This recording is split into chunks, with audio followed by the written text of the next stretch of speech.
Halo sobat pecinta film, bagaimana kabar kalian? Aku doakan semoga sehat selalu ya. Kali ini aku akan membahas alur cerita film Jepang berjudul Mukoku, yang mana film ini merupakan adaptasi dari novel yang berjudul sama. Oke, daripada penasaran, kita langsung aja yuk ke ceritanya.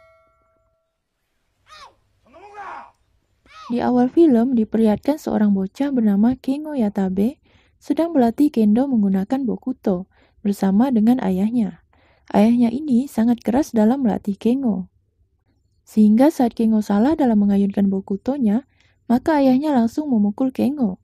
Ibunya sempat ingin menghentikannya, namun ayahnya masuk ke rumah untuk mengambil pedang dan kembali melatih Kengo. Dengan pedang itu, sehingga mau tak mau Kengo pun harus berlatih dengan sungguh-sungguh. Scene beralih ke Kengo dewasa, di mana terlihat Kengo bersiap-siap untuk menyerang ayahnya, namun Kengo tampak sedikit ragu dan gemetar. Pada akhirnya Kengo pun mengayunkan bokutonya, hingga mengenai kepala ayahnya. Scene beralih ke seorang anak SMA bernama Toru Haneda, yang sedang bernyanyi rap. Saat bernyanyi, tiba-tiba Toru mengalami halusinasi, di mana ia memuntahkan ikan-ikan, lalu datang air yang menenggelamkannya. Di sisi lain, Kengo sedang minum bersama teman-temannya, hingga ia mabuk. Salah satu temannya membicarakan tentang latihan kendo. Karena mabuk, Kengo pun tiba-tiba mengamuk dan menyerang temannya. Singkat cerita, di sekolah Haneda sedang menulis lirik rap, tapi temannya tak menyukainya, hingga Haneda pun pergi.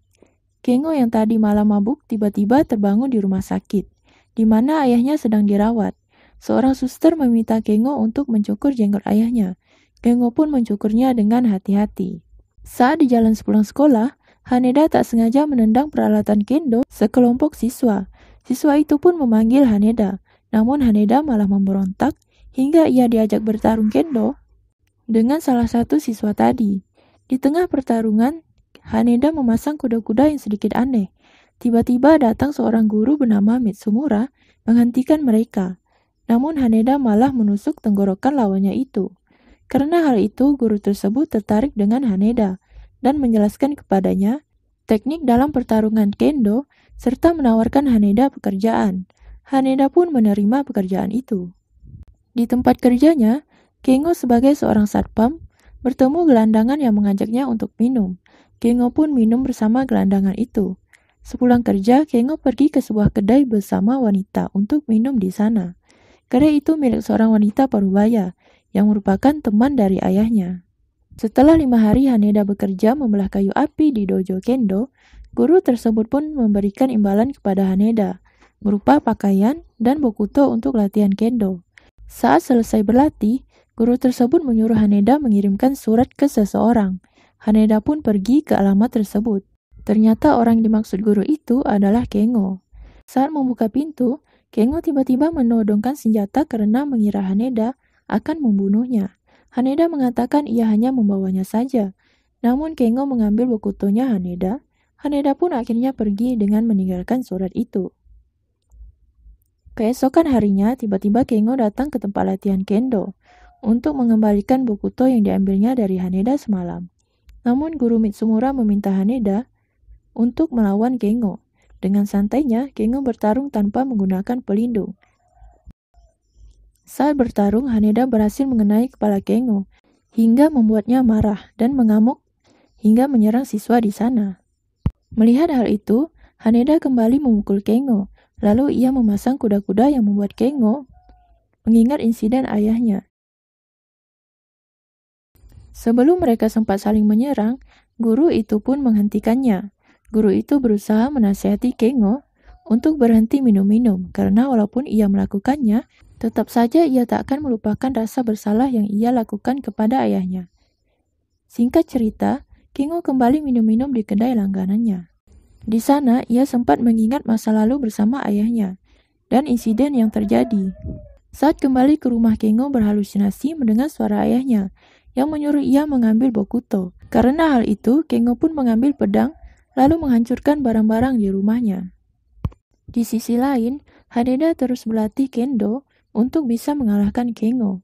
Keesokan harinya, Kengo pergi ziarah ke makam ibunya. Salah satu nenek di makam itu mengatakan kepada Kengo 5 dosa, yaitu membunuh, mencuri, berzina, tipu muslihat, dan alkohol. Lalu ia mengatakan dosa yang tak terampuni, yaitu membunuh ayah sendiri. Kengo pun merasa marah. Nenek itu pun bergegas pergi. Di tempat latihan, Haneda menantang salah satu senior di sana. Ia pun melepas semua pengamannya agar lebih serius saat bertarung. Haneda pun langsung menyerang seniornya. Namun seniornya langsung menendang Haneda hingga ia terjatuh. Lalu guru Mitsumura datang menghentikannya dan mengatakan kepada Haneda, jika ia ingin mengalahkan Kengo, maka harus menghilangkan 4 penderitaan dalam dirinya, yaitu terenyak, rasa takut, keraguan, dan kebingungan. Setelah itu, Haneda pergi ke tempat kerjanya Kengo. Lalu ia bertemu dengan gelandangan di sana. Gelandangan itu pun menceritakan bahwa Kengo telah membunuh ayahnya sendiri. Seketika Kengo pun datang menghampiri mereka. Haneda mengatakan bahwa ia juga mempunyai pengalaman buruk, yaitu pernah terseret banjir yang besar. Lalu Haneda meminta Kengo mengajarinya cara membunuh ayahnya. Kengo pun langsung memukul Haneda hingga hidungnya berdarah. Kengo pun pergi. Singkat cerita, Kengo pun kembali minum-minum di kedai langganannya. Kembali ke Haneda, saat di rumah ia dan ibunya sedang menonton berita yang mengabarkan bahwa akan ada badai, tepatnya jam 11 malam. Ibunya pun pergi tidur duluan, namun Haneda diam-diam pergi menemui Kengo. Di tempat lain, Kengo pulang dengan sempoyongan karena mabuk. Ia pun terus teringat dengan masa lalunya, yang selalu menghantui pikirannya itu. Sesampainya di sana, Haneda telah menunggu Kengo. Lalu Haneda pun menantang Kengo untuk duel kendo. Awalnya Kengo menolak, namun akhirnya mereka pun bertarung habis-habisan dalam hujan yang lebat. Di tengah pertarungan, Haneda memasang kuda-kudanya. Lalu Kengo melihat ayahnya dalam diri Haneda.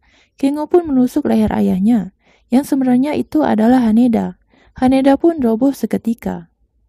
Setelah itu, Kengo pergi ke rumah sakit, menemui ayahnya yang sedang koma. Kengo mencoba mengajak ayahnya bertarung kendo.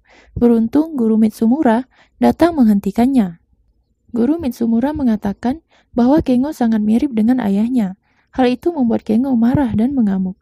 Kengo pun akhirnya diregang oleh kedua orang di sana, lalu dibawa ke dojo kendo untuk mempertanggungjawabkan perbuatannya. Di sana Kengo ketakutan melihat Haneda dengan leher yang diperban. Guru Mitsumura menyuruh Haneda memperlihatkan luka di lehernya. Haneda pun membuka perbannya. Lalu Haneda meminta maaf kepada Kengo karena telah menantangnya. Keesokan harinya, ayah Kengo dinyatakan meninggal. Singkat cerita, terlihat Kengo sudah lebih baik dari sebelumnya. Guru Mitsumura pun datang menghampiri Kengo, lalu memberikan surat yang telah ditulis ayahnya sebelum ia meninggal.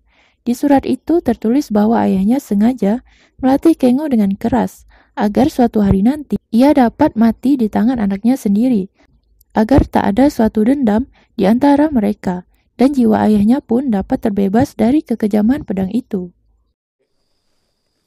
Keesokan harinya, Haneda sedang berjalan untuk pergi ke sekolah. Di tengah perjalanan, Haneda bertemu dengan Kengo. Kemudian Kengo memberikan Haneda bokuto dan menantangnya berduel kendo.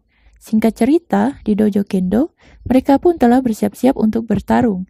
Terlihat Kengo telah mencukur rambut dan jenggotnya. Pertarungan mereka kali ini bukan karena dendam, namun mereka bertarung dengan hati yang murni dan ajaran-ajaran kendo yang murni pula.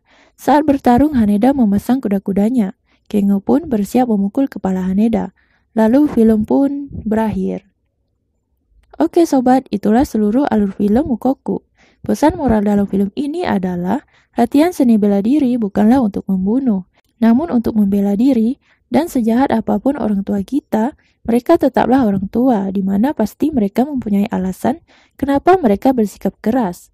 Namun di sisi lain, mereka pasti menyayangi anak-anaknya. Terima kasih telah menonton, semoga kalian terhibur, dan sampai berjumpa kembali di video-video berikutnya. Bye-bye!